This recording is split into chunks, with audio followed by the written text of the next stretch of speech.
ugu dambeyntiina war xiiso leh oo ka duwan wararkii hore ee Soomaalida iyo caalamka. Duqa magaalada London ninka lagu magacaabo Sharif Khan ayaa ansixiyay bombale la buufiyay oo loo ekeysiyay madaxweynaha dalka Mareykanka oo canug yara. Dadka sameeyay bombalahan ayaa sheegay in madaxweyne Donald Trump uu yahay sidii ilmo kibir badan oo sameeya waxyaabo la yaab leh.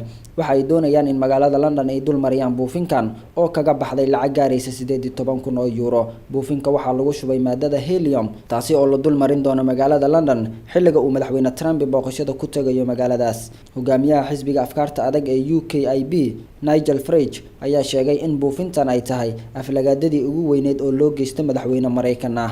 Waxaa la qorsheynayaa in muddo 2 saacadood ah uu dul haada magaalada London 13 bisha July oo ku beegan xilliga booqashada madaxweyne Trump ee magaalada London. Wax ka badan 100,000 oo qof ayaa saxiixday codsi ah in buufinkan loo ogolaado in uu hawada lagu sii daayo. Horey madaxweyne Trump iyo duqa magaalada London Sadiq Khan ayaa isku maagay baraha bulshada iyadoona midba midka kale uu wax ka sheegayay.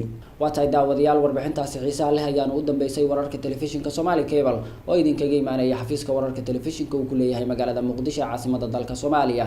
Waxa idin waramaya aniga waa Cabdulqaadir Cumar Cabdulla Fiidka tan inta ku kulmi doona warkan kan xiga waxa idinkaga tagaynaa waa ku mahadsantiin daawashadiina habboon ee sidaas iyo nabadgelyo. Wassalaamu calaykum waraxmatullaahi tacaala wa barakaatuh.